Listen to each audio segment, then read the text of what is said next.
By the time this short video ends, about 1 million digital transactions will have been made worldwide, using mobile money, digital wallets, and a wide range of digital services. All these digital money flows can be traced, measured, analyzed, and regulated by the governments and banking authorities of each country. But do governments have the technologies to do so? GVG's solutions unlock this critical capability.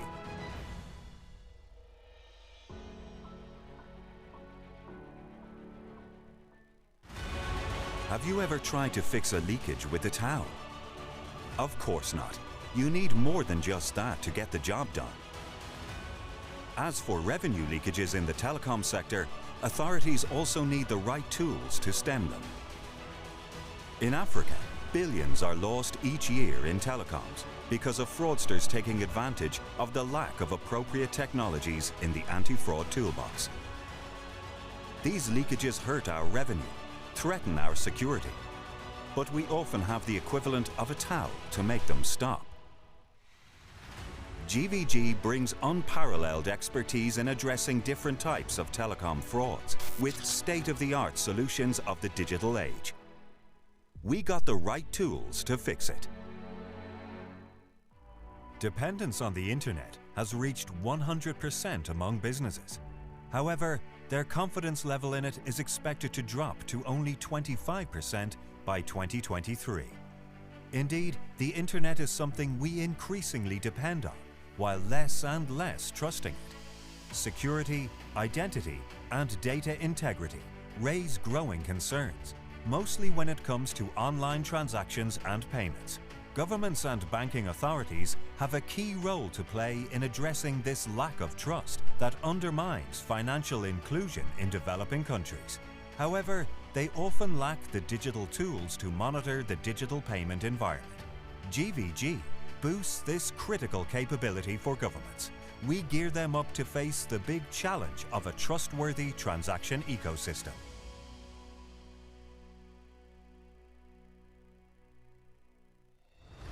Today, almost everything is regulated. The phone we use is regulated. The telecom services we subscribe to are regulated. When we connect with our loved ones, transfer money to someone in need, or use any service, we trust that regulation is always protecting us.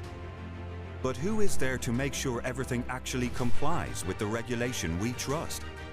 GVG data-driven approach supports telecom and financial authorities in their mandate to monitor compliance and protect us.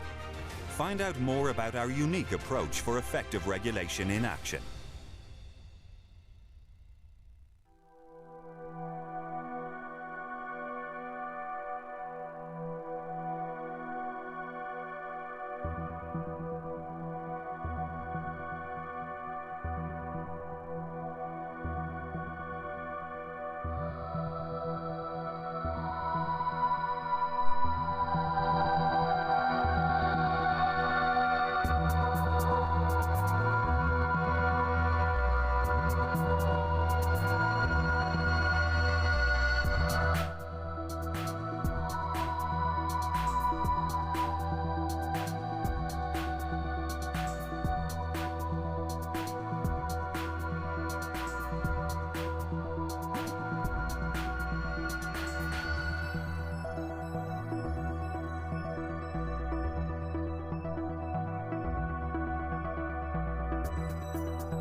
Hello and welcome to the Tech4Good webinar. Thank you for joining us from wherever in the world you are joining us from. My name is Terry-Ann Chebet and I am excited to be part of the conversation. We are delighted that you have made time to be with us here this afternoon. And our conversation today, which I must say is both timely and necessary, will be basically looking at how tech and the community can work together for common good. So we're looking at shared value. We're looking at doing business while doing good. And we've got an exciting program lined up. We'll keep it short and sweet, exactly 1 hour. We'll kick off with some welcome remarks. Thereafter, we'll get into a panel discussion, and then it's a wrap. I'd like to quickly let you know who's in the room with me today. We've got Eva Ngigi Sarwai. She's a country lead, Kenya for Visa.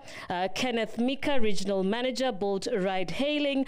We've got Efayomi Carr, principal, Flourish Ventures. Daryl Banner, Vice President, Commercial Sales and Strategy, Global Voice Group, and Jane Munga, Policy Expert from the Ministry of ICT here in Kenya. And basically looking at the conversation, just looking ahead into the conversations that we are going to have, we'll look at the role of the private sector and governments in boosting sustainability and inclusion. As I mentioned earlier, how Tech4Good can be useful in enhancing sustainability across the East African region, and of course the potential of digital and tech companies in terms of shaping a better future for our planet. And of course, and not last but not least, collaboration. That's between government, the private sector as well, and regulators in creating tech-based solutions for meeting the UN sustainability goals. So first things first, we'd like to have some welcome remarks. And for that, I'd like to introduce Carl Manlan. Carl is the Vice President, Social Impact Senior at Visa. Carl Manlan, over to you. Thank you, Terry-Ann. Good afternoon, ladies and gentlemen. I'm happy to be here this afternoon to share some insights into our commitment to corporate responsibility, sustainability, and ethical leadership across Visa's most important environment, social, and governance goal. We've all seen the devastating impact of COVID-19 over the past 16 months. This impact comes at the back of a renewed focus towards sustainability and more impactful investment by organizations across various disciplines. Social impact and purpose are key to us at Visa. During these challenging times, accelerating inclusive and equitable economic growth and supporting the recovery of small and micro businesses is more important than ever. Our social impact strategy and approach supports Visa in making a difference in local communities, building a purpose-driven brand and culture, and driving outcomes in our East Africa markets and across Sub-Saharan Africa. To help deliver on these strategic priorities and further embed social impact in the business, we created the first Social Impact Task Force in East Africa in December last year. The Social Impact Task Force has been at the forefront of several initiatives which each directly contribute to the attainment of the United Nations Sustainable Development Goals.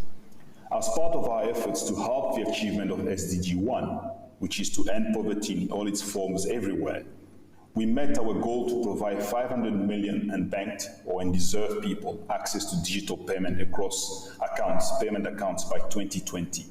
And we are continuing in this work. So far, we have put our network to work to help small, medium businesses to not only survive, but also to thrive, and therefore we have helped create smarter, safer, stronger businesses for long term. Our campaign titled supported SMBs as they sought to navigate the current environment. And as part of this, we help businesses get online, accepting digital payments with a view to protect and grow the business in the long term. To this end, we have enabled 7,000 new merchants to accept digital payment and partnered with fintechs to grow Visa's presence among non-traditional businesses. Ladies and gentlemen, at Visa, we're doing our bit to ensure inclusive and quality education for all and to promote lifelong learning, which is the UN SDG 4. Through our practical business skills, a global digital platform delivering 3 education resources to help small and micro businesses owner make confident, informed decisions to grow the businesses. Achieving gender equality and the empowerment of all women and girls, SDG 5, is a key pillar of our work. In partnership with Hand in Hand International, we are supporting over 10,000 micro-entrepreneurs in Kenya, 80% of which are women, by offering them business and financial skills training, mentoring, and financial services. As we use our electronic payment network to connect consumers, financial institutions, merchants, and governments around the world, we recognize that the importance of understanding and minimizing the environmental footprint of our business and taking urgent climate action. As we strive to broaden financial inclusion, we are continuously improving the plastic card to reduce the impact to the environment. In June 2020, Visa launched a card for Visa cardholder composed of up to 98% upcycled plastic. The Earthwise high-content card seeks to help eliminate plastic waste and reduce first-use plastic, creating a better sustainability model. When looking for solutions to specific needs, we cannot ignore the need to critically assess the tech innovation landscape. Investors and institutions need to work hand in hand with other players within the ecosystem to improve on sustainable practices. Tech startups possess good ideas, while larger institutions have the resources to spare on sustainability-focused investment. To this effect, it is my hope that the discussion today will open more avenues for players in the tech sector to play a bigger role in enhancing sustainability across our regions. We look forward to sharing the podium with our partners for what is going to be, I am sure, an insightful and exciting event. Thank you very much.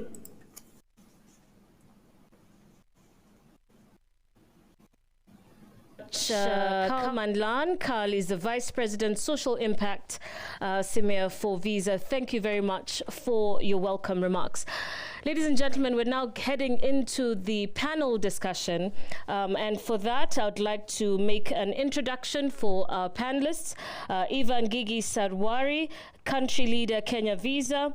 Sarwari is the Country Leader for Visa in Kenya. She joined Visa from SC Venture, Standard Chartered Bank, where she successfully oversaw a number of strategic initiatives across East Africa.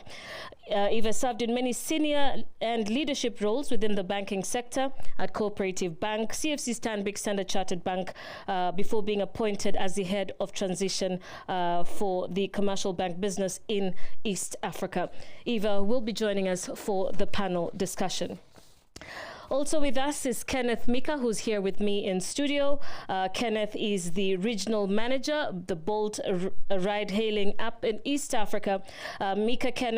Kenneth Mika is a multilateral professional with experience on expansion and strong execution across sub-Saharan Africa. He's currently the regional manager at Bolt, overseeing the East African market.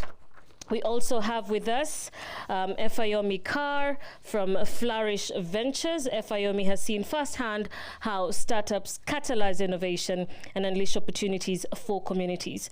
He brings experience in entrepreneurship, social impact, and fintech to his role at Flourish, with a focus on Africa.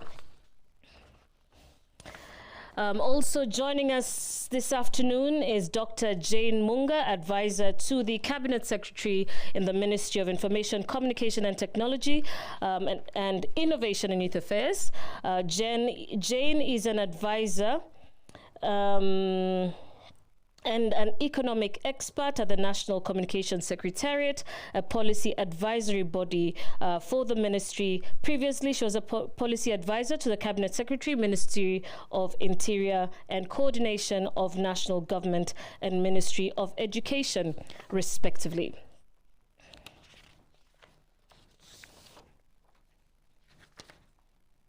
We've got one more person that I will introduce shortly, Daryl Bana, who is the VP of Commercial Sales and Strategy Global Voice Group. Mr. Bana has spent years in the employ of Ernst & Young, where he gained invaluable corporate finance and auditing experience. He's a registered chartered accountant with an extensive experience in the banking sector, where he originated, structured, and funded many multi-million-dollar mergers mergers, acquisitions, leverage buyout, and private equity deals. So we'll first go into the questions, and I would like to invite all my panelists, starting off with Visa. Eva, thank you so much for making time to be with us and, of course, for being our host.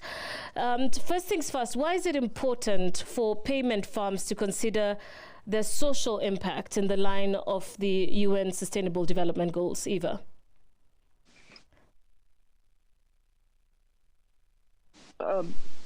I think just starting off from the view that UN SDGs are a key driver towards development, and therefore social impact must also be considered when setting the agenda of our business.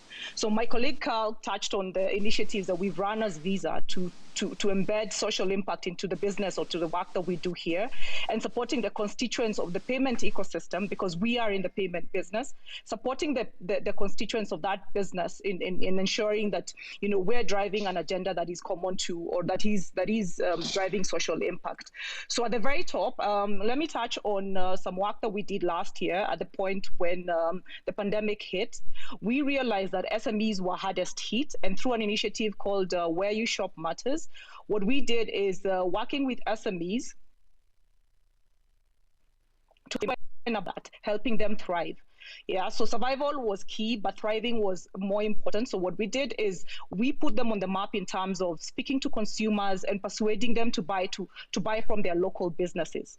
Yeah, so on the digital acceptance side, what we were doing was enabling them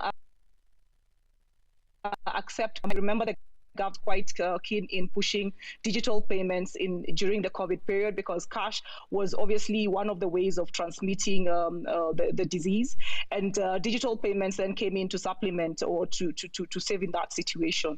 So Where You Shop Matters saw us enable over 7,000 SMEs to accept digital payments, and knowing that or with the understanding that digital payments are the on-ramp to financial inclusion, then we play our role in driving the broader social impact. Thank you, Eva. And of course, the Where You Shop Matters was quite a large campaign. I was gladly part of it as an entrepreneur in my own right. So Visa has done quite a bit in that particular space with small businesses. Efayomi, I'd like to come to you in terms of just how crucial it is for investors to focus their capital into innovations that are aligned towards the SDGs. Absolutely, and thanks for bringing this group together. I think as is represented by the groups we have around the table, the way that we invest our capital has a huge impact on the types of businesses and the types of entrepreneurs that can receive support. As investors, we play a role in dictating how the ecosystem can develop. And so the strategies that we dictate actually are reinforced by the entrepreneurs. And so at Flourish, what we've always done is our mission is to empower folks through financial services. We believe that fintech can be a catalyst, not just for development and growth in the business sector, but also across the ecosystem. And so when we look at entrepreneurs, we directly try to identify how their innovation or their solution can have an impact on the ecosystem. That's not only been a priority for our investment thesis, but also for impact. And so I'm happy to be joined by other entrepreneurs who are the recipients of these funds, but who also have to make these type of decisions with investors in mind, understanding whenever they make decisions, that will dictate what type of capital they have access to in the future. And I'd like to come to you in a bit, just from a place of curiosity. You work with startups, and I always say, sometimes when it comes to social impact, it's the big companies we're seeing. It's Bolt, it's Visa. So how soon is too soon for small businesses to jump onto that bandwagon? But we'll come to you in a moment. Kenneth, transport service providers are essential players in carbon emissions, and of course the associated environmental concerns that come with that. What are some of your environmental policy guidelines as a key player in that space? Brilliant. Thank you very much once again, Terian, for having us here. And thank you, Carl, for that nice introduction about what we focus on and what you do. So at Bolt, we are a leading macro mobility and also transport provider across Africa and across Europe. We do take stock very, very keenly about what is our environmental impact, because all rides are happening on a vehicle or on a motorbike or on a three-wheeler tuk-tuk. And we kind of quantify granularly what is the emission of carbon that is being released into the environment in the completion of these trips, which is done on the platform, providing like massive economic opportunity for many, many drivers across Africa. So what we do is we do it in a three-pronged approach. One, we have launched a Bolt Green plan, invested around 10 million euros. And we invest this very deliberately with partners that will be involved in viable projects that will provide good carbon sinks. Either will be in mangrove forestation or will be participating in scaling out solar power inclusion across rural homes in Africa. Another thing that we do to complement that as well is also to deliberately incentivize drivers to own electric cars. So we're the first ride-hailing company in Kenya to have electric cars under the Bolt Green category.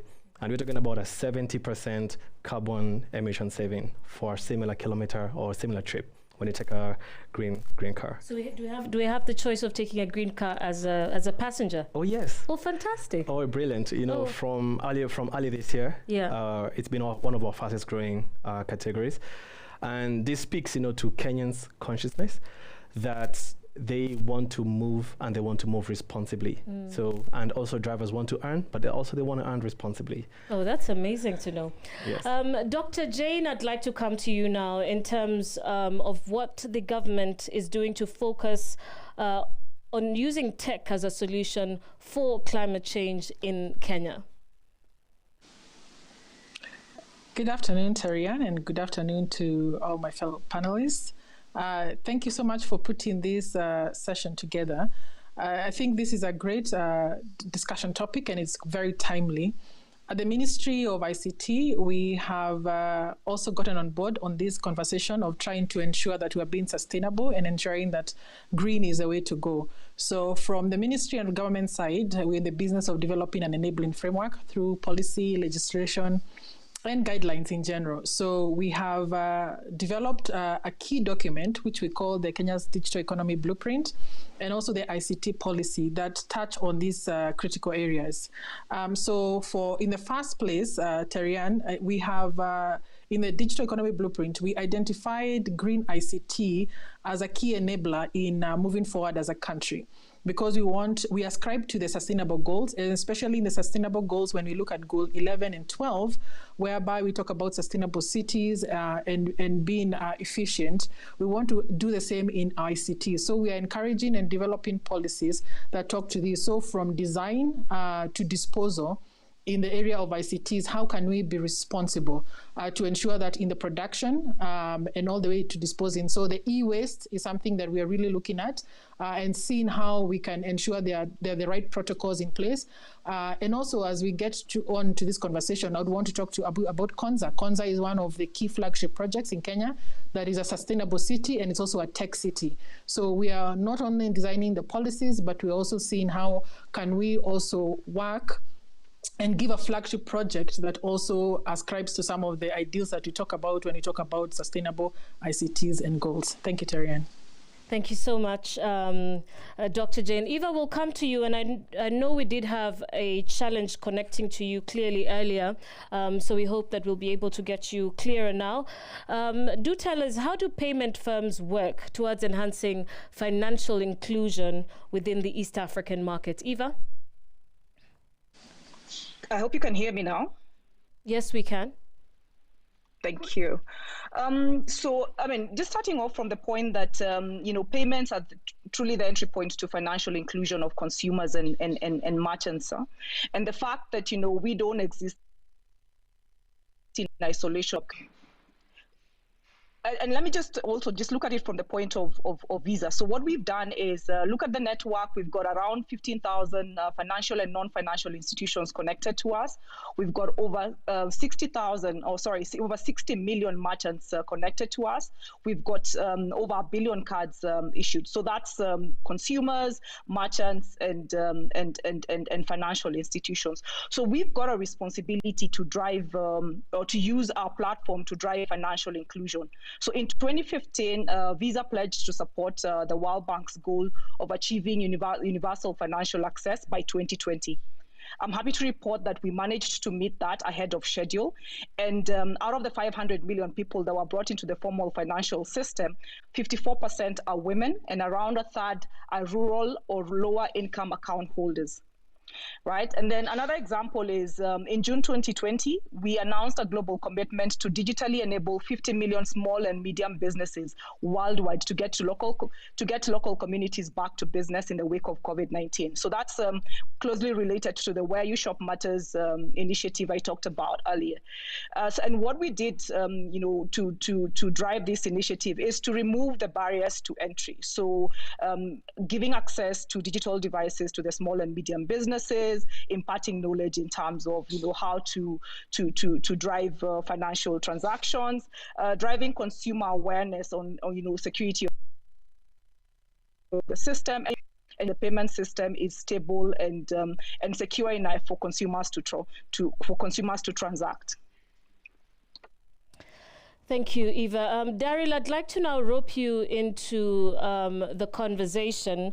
And perhaps you can, as you introduce Global Voice Group to us, just tell us what role technology has played in enhancing your service delivery so far, as ensuring a sustainable approach to all models of mobility. A sustainable approach, sorry.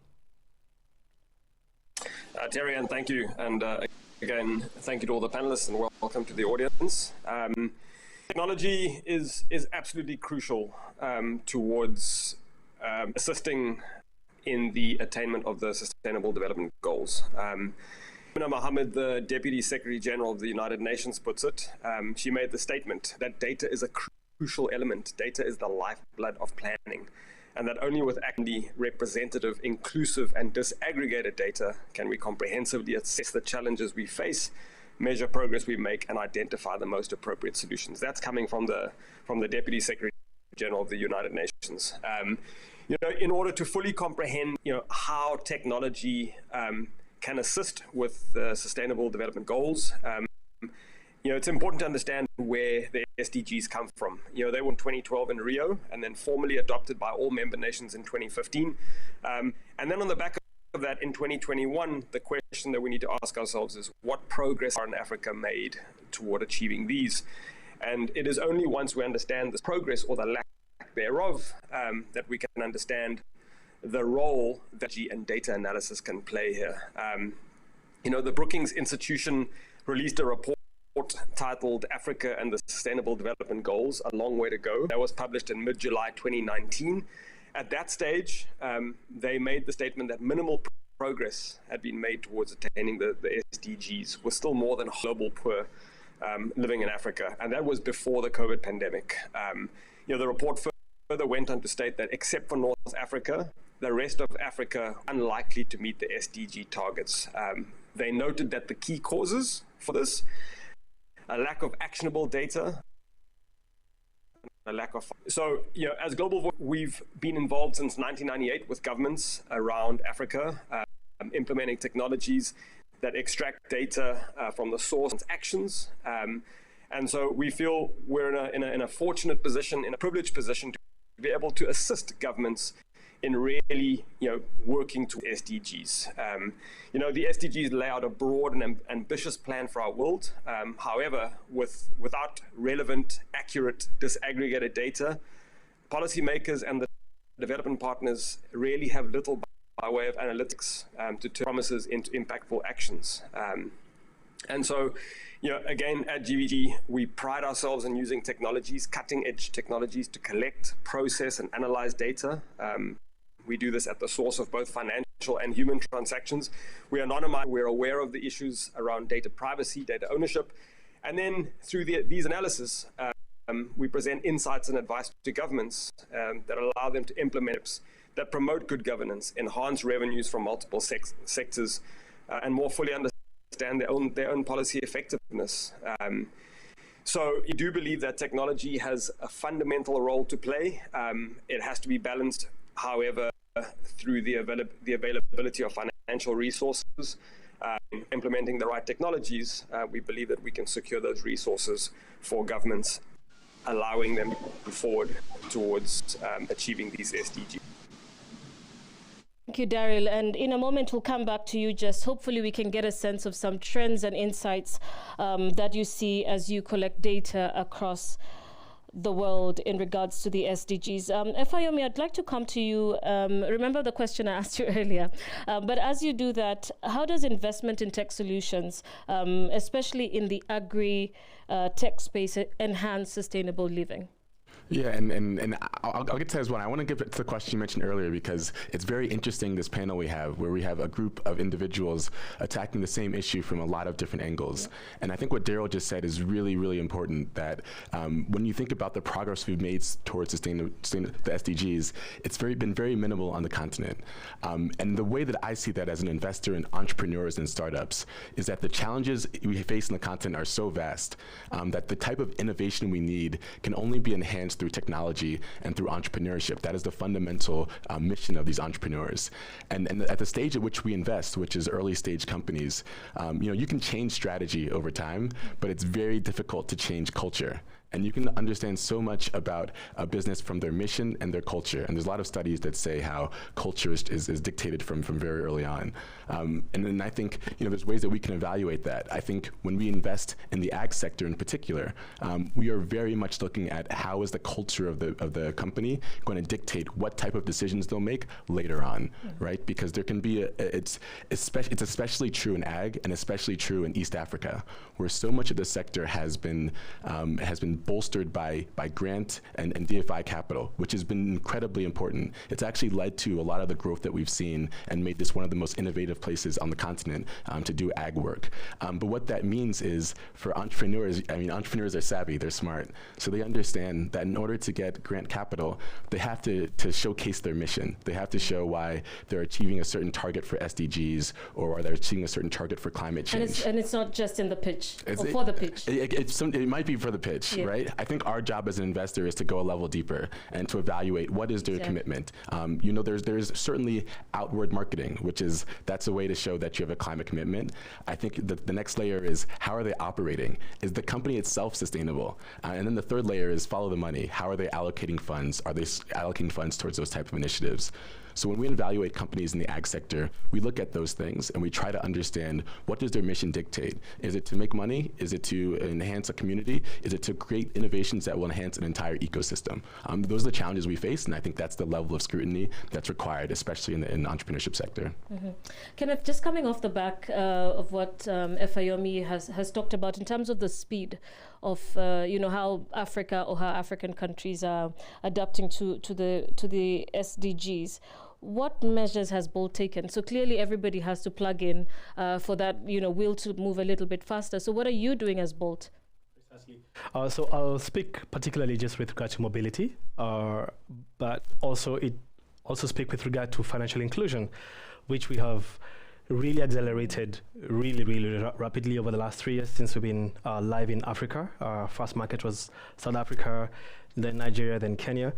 One of the things that we have done deliberately is just speaking to the topic, which is sustainability and just taking care of our little blue planet before we go and explore life on Mars, which has been quite a, there's this massive program and massive investments, SETI, Search for Extraterrestrial Life. But, we look at the investments that's put in there, and we find that if we just put a fraction of that locally here, then we already change our little blue planet, and start to restore what industrialization has really impacted. So in terms of speed to market and impact, we've seen quite a fast adoption rate. For instance, about 1% of our food delivery in Nairobi is being done on electric motorbikes. And groceries are also being delivered through electric tuk-tuks. So we're seeing a lot of interest.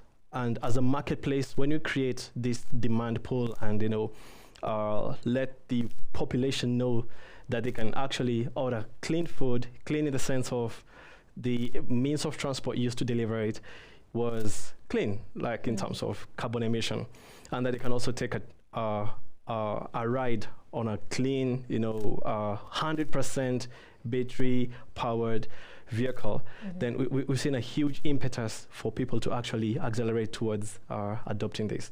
So also the platform using our marketplace to create an intention for funders to actually remove the blockers that are preventing the scale up of electric mobility, which includes like charging infrastructure, principally, and also like a policy framework for governments to deliberately incentivize, by lower taxes, to enable people adopt more electric cars and bikes and tuk-tuks. All right. Yeah. Thank you so much. Dr. Jane, I'd like to come to you now in terms of collaborations. And I'd like to find out if the ICT ministry is working with, either the UN, also within government, with the Ministry of Environment, in encouraging greater initiatives from the public and private sector on the issue of Tech for Good. Thank you, Terian, for that question. And government is always working with private sector. We work collaboratively. So on the first question, yes, government is very committed. We, as Kenya, we're a signatory to the United Nations conventions and on treaties. So we ascribe to the SDGs, the 17 of them. It is something that we track as government in all the 17 areas. So this is something that we report on. Going back to what Dara was talking about, that Africa is not doing so well, we hope that we can change this rhetoric to ensure that we also start leading the way in delivering in each of the targets for the SDGs. So government has been working with the United Nations. We work with partners. We, as the Ministry of ICT, we partner with what we call the SDG Lab. The SDG Lab is an initiative between the government of Kenya and the UN and also the Silicon Valley, whereby we are working together to come up with solutions. And I think this is where it comes when you talk about Tech for Good, because we believe the solutions for Kenya and for Africa are within here what we call our own Silicon Savannah. So we come together and we look at what are the issues that as a country that we need, and then we look at the brain power that we have through our techpreneurs. We get the backing from the UN, which is a big body. It comes together with the research, and especially the Silicon Valley, whereby this tech has already been done. So we work with philanthropists and we work with different research institutions to assist us to now grow our techpreneurs. So the SDG Lab is a great initiative of the Kenyan government, working together with the UN. But before I cede the floor back to you, I wanted to go back to something Darrell talked about when it comes to data. Data today is considered as the liquid gold, as we all know, and ICT is producing this data. The ICT is because of AI and so forth. And we are seeing that one of the great demands that come with having data is putting them in data centers. And these data centers require a lot of energy. So another key initiative that we are really working with the private sector is to see how do we continue to power these data centers through clean energy.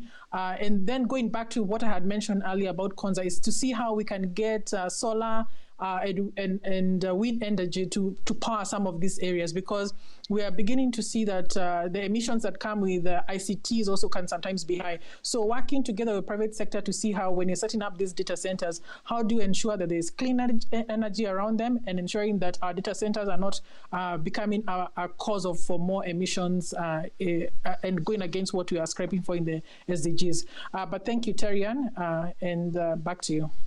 Thank you very much, Dr. Jen. Daryl, I'd like to come to you now just about the role of private-public partnerships for data analysis in the achievements of the UN SDGs. Daryl? Sure, Terian, thank you. Look, both Dr. Jane spoke to collaboration. Fayomi also mentioned collaboration between the public and the private sector. Fayomi in particular mentioned that innovation coming from entrepreneurs is key in the quest towards achieving. Both Dr. Jane and Fayomi are absolutely right. Collaboration is critical. It's an essential aspect of data analysis, and especially where such analysis pertains to citizen and I guess sovereign sensitive data in the quest towards achieving these SDGs.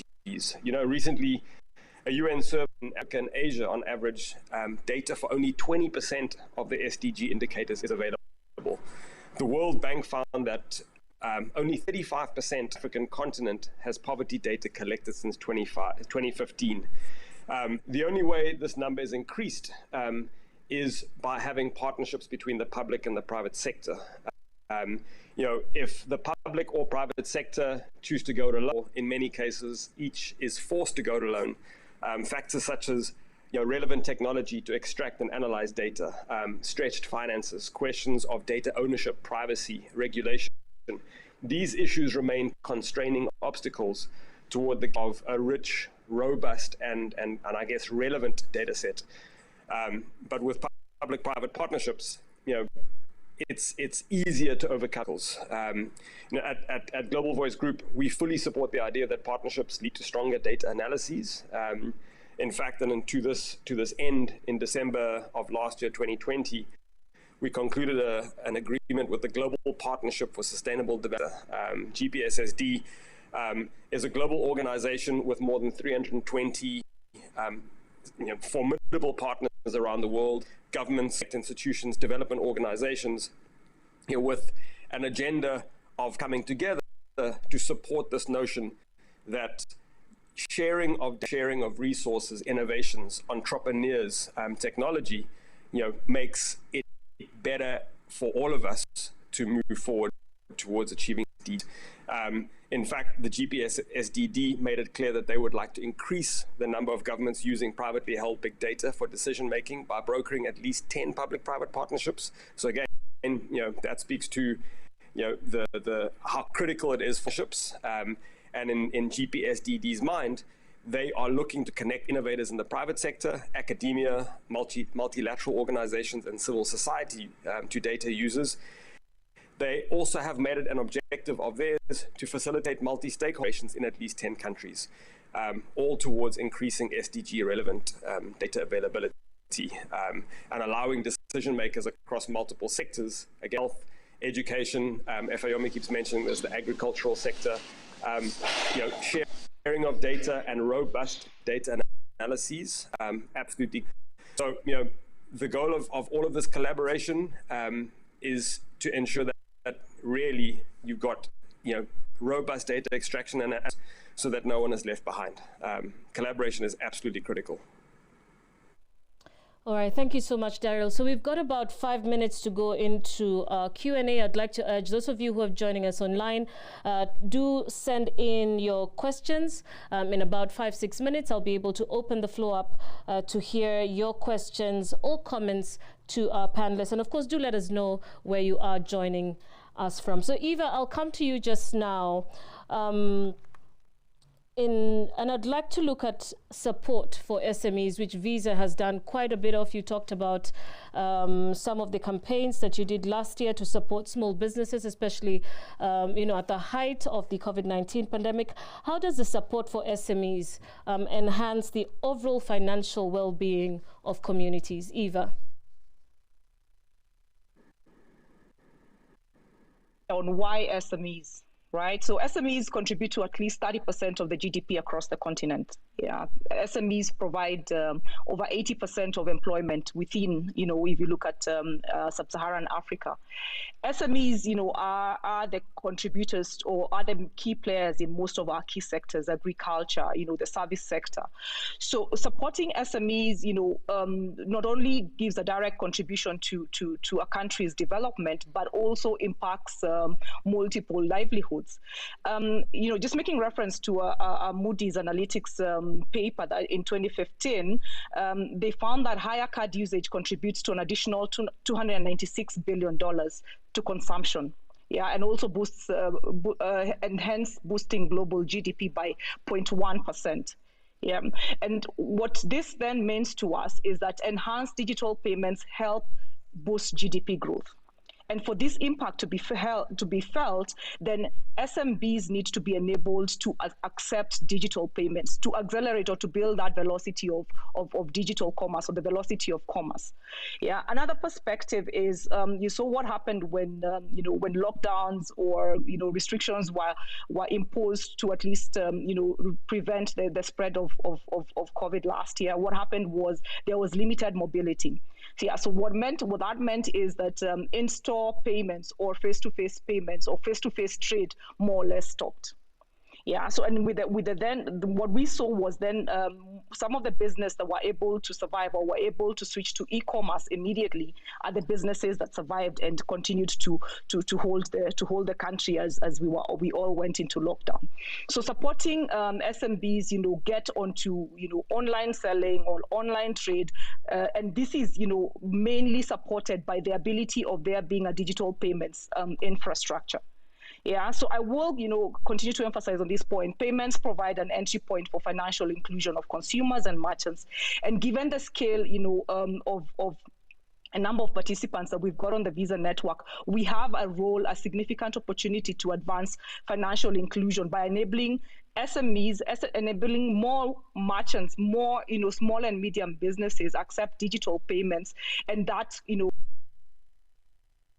because even in a case of the unprecedented experience that we've had in the last 2 years.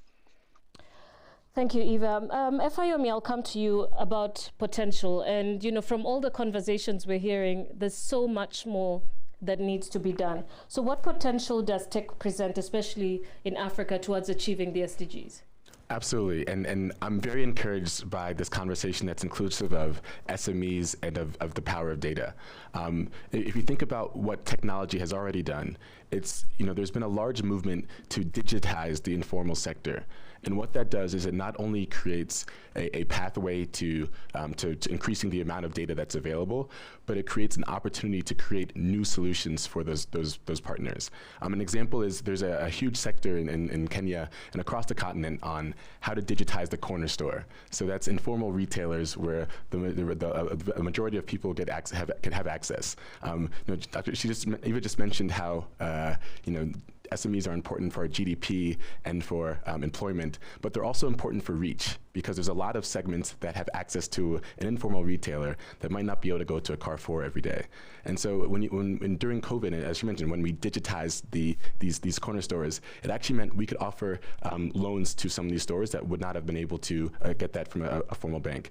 It meant that when people were having difficulty accessing food, we could deploy cash vouchers through retailers. There's a company called SocoWatch that was able to directly deploy cash vouchers so people could access food directly from the store that's next to them, as opposed to going to a big market.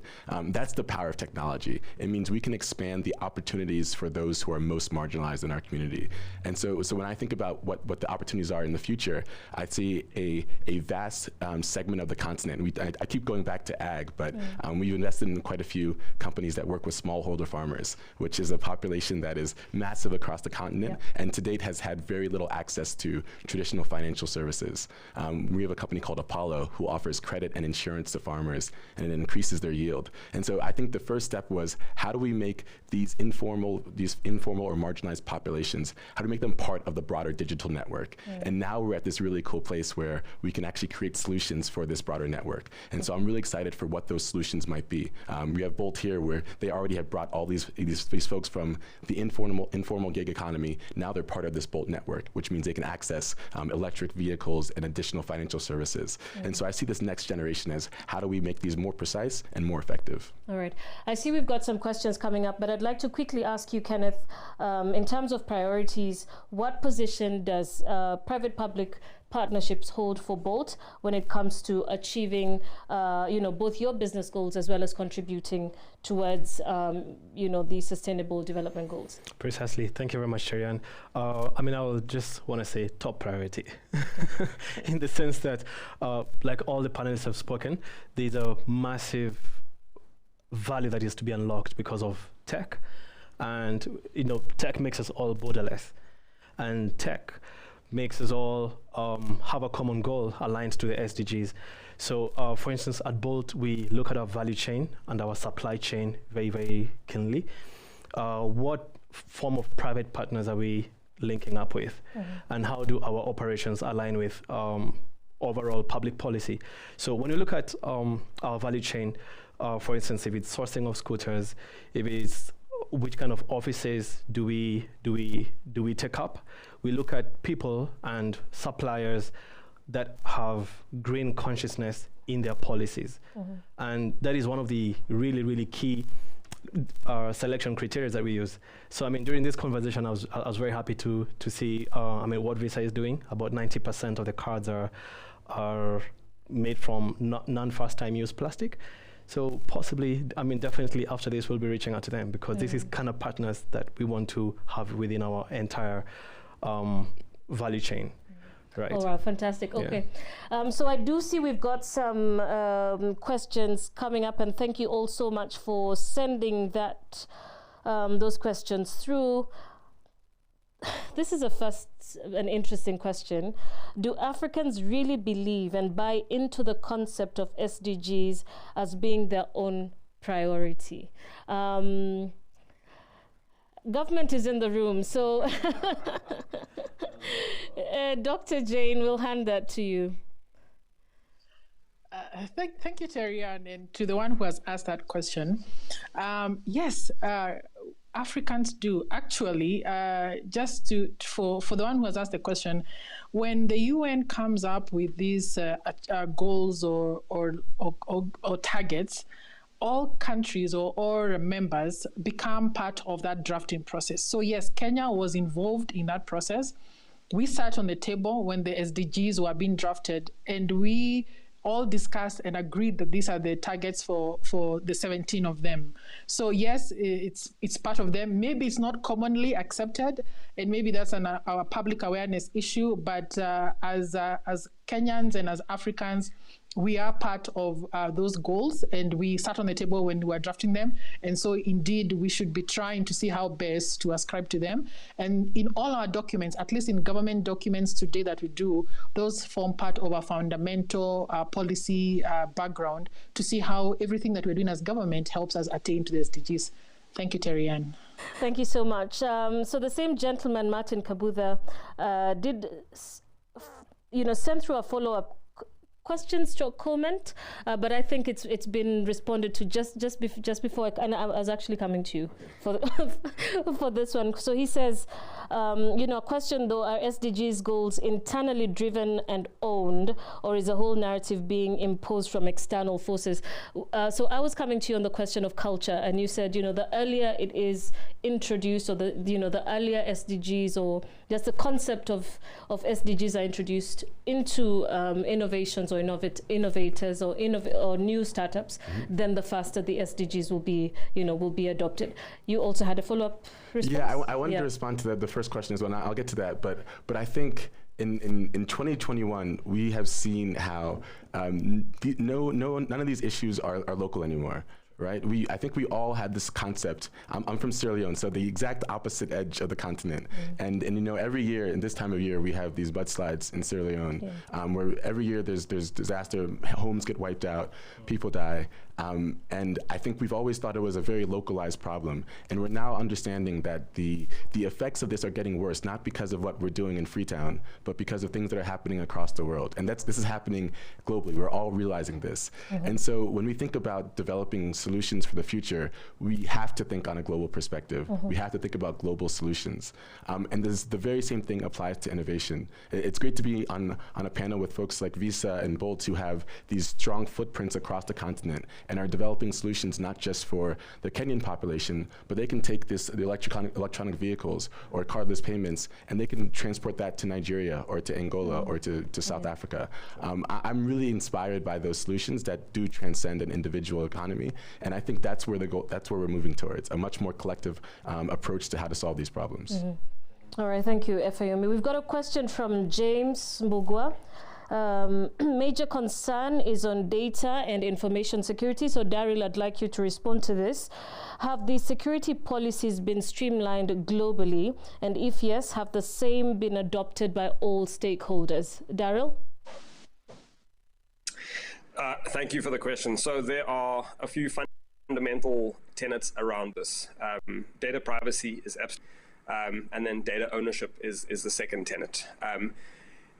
Not at this stage, not every government is on the same page or at the same level of advancement in terms of this conversation. You know, some governments have made an agenda of theirs to gather and aggregate data and then open it up to various data users to support their objectives.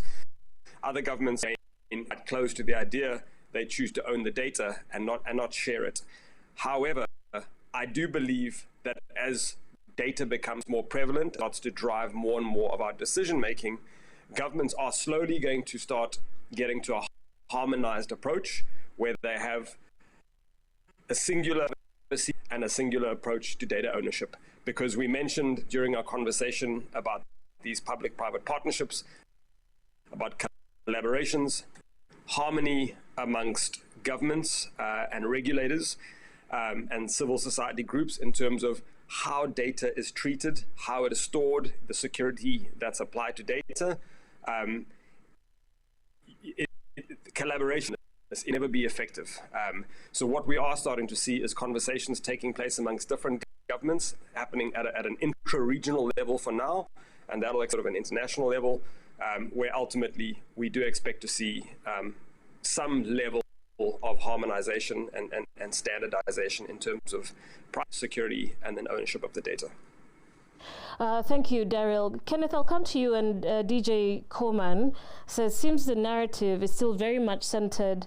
Oh, that jumped up. Let me try and find it.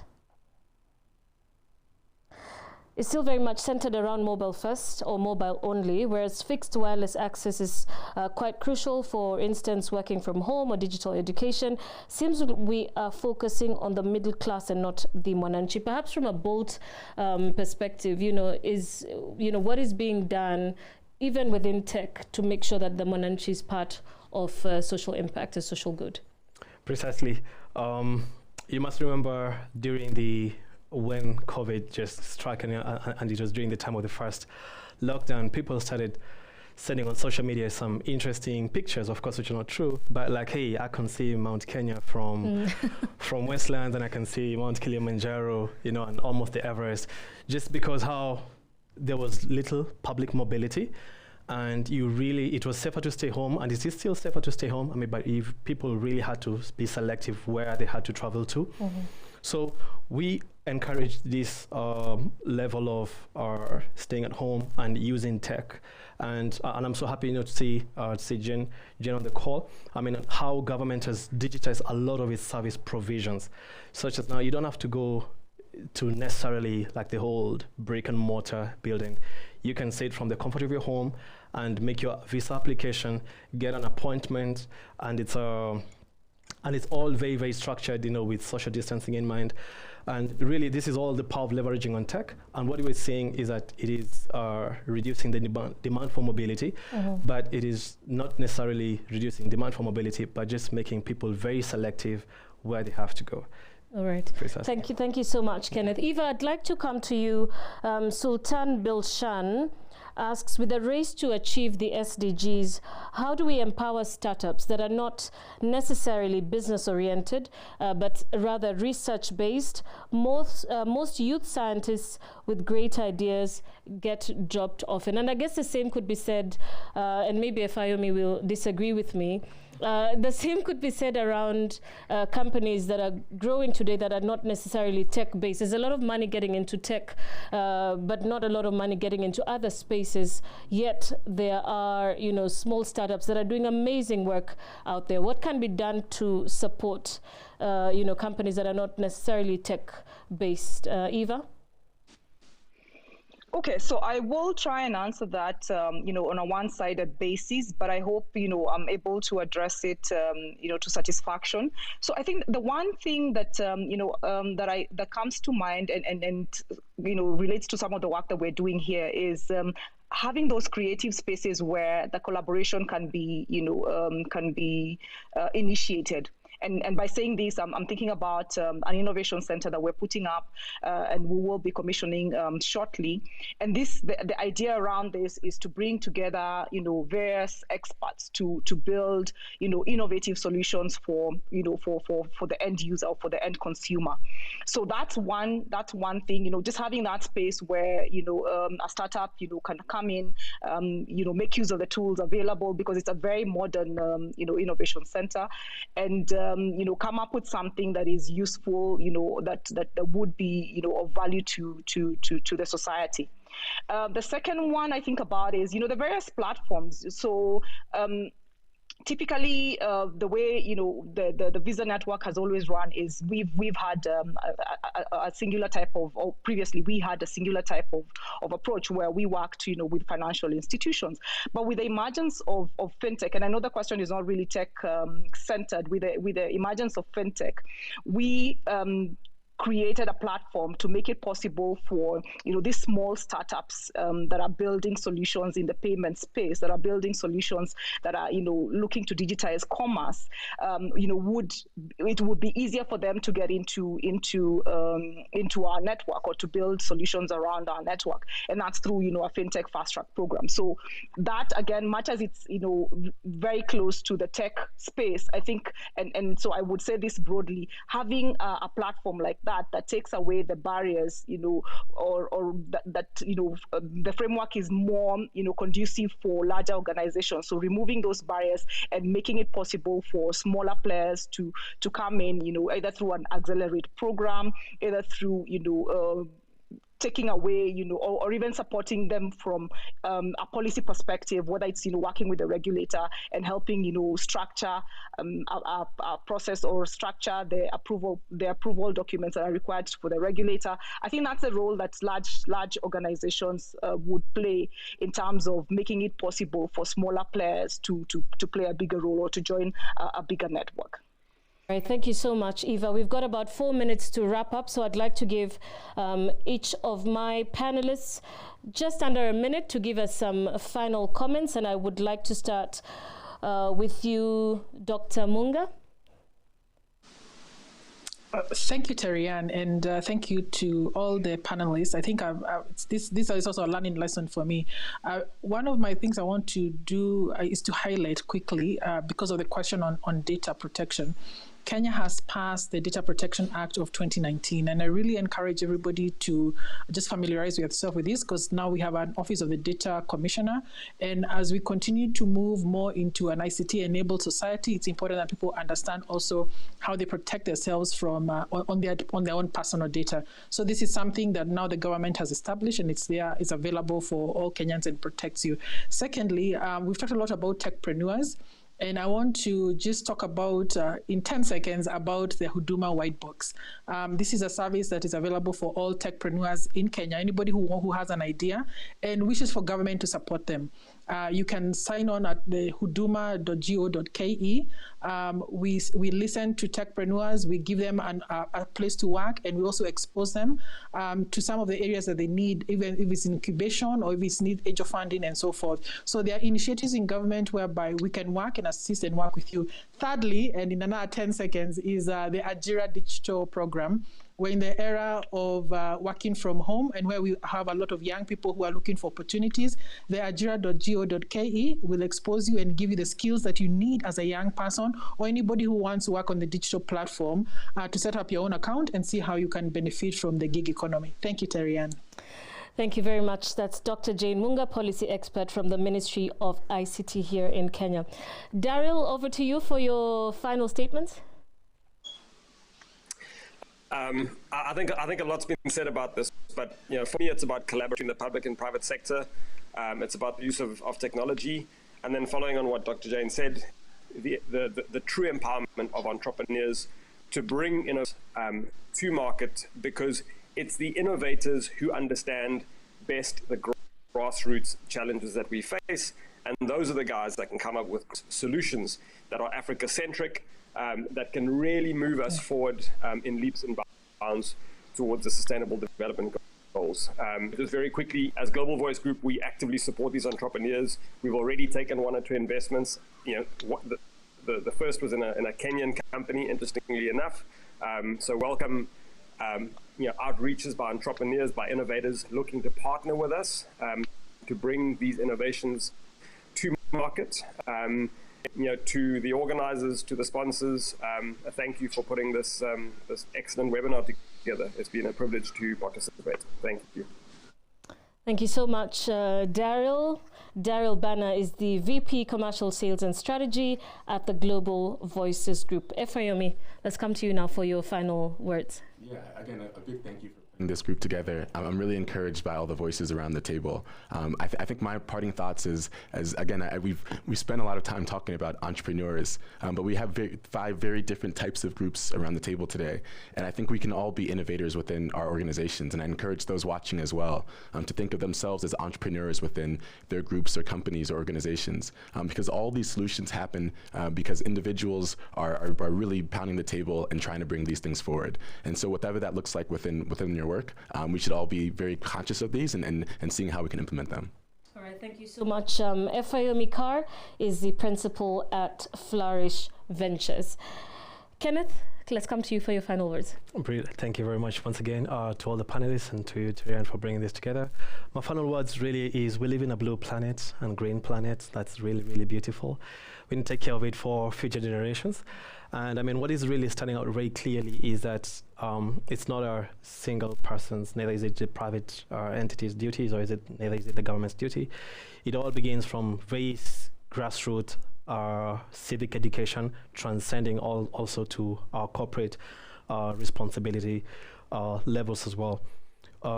And really collaboration and really being keen about data and how we quantify carbon, how we quantify how we offsetting it, how we quantify what our value chain, and really look at how we select partners, really as corporates, for instance, who do we partner with? Do they have the same culture? Do they really sold out to sustainability as a, from a cultural DNA? Is really, really key. And I mean, really, of all my panelists, will definitely be reaching out. Because at Bolt, we are super keen on fully scaling out sustainability, because we see what we generate as a platform, and we're super keen on neutralizing all the carbon that is emitted when you travel. So let us not be the generation that ruins it for the next generation.